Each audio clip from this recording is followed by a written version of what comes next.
ကျမဘာလုပ်နေလဲဆိုဟိုဘက်အဲ့ဟိုစာပြည့်တို့ထက်ပေါ့နော်ဒါပြည့်တို့ခန်း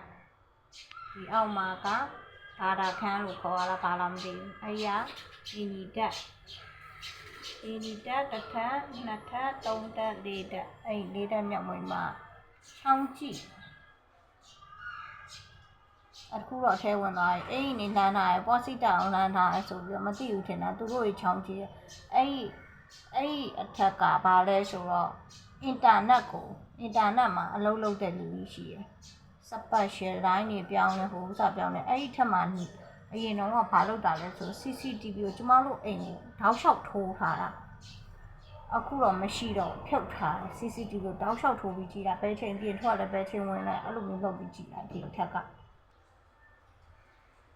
မို့ရကိုပေါ်ကောင်းတဲ့လူတယောက်မှမပါဘူးအဲ့ပြည့်တို့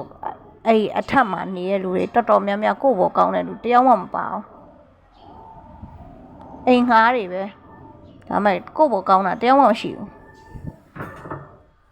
ဒစိမ့်ဆိုတော့လည်းဘယ်ကောင်းမလဲနော်ဒါပေမဲ့လည်းဟိုသူတို့ကမကောင်းတာထက်ဆိုင်သူတို့က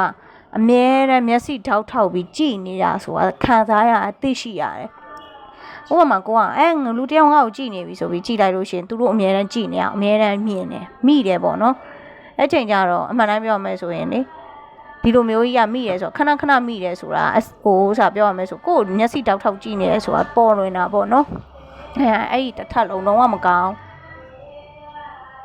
ပြည့်ရဲ့အပေါ်တကမိန်းမဆိုရင်လေ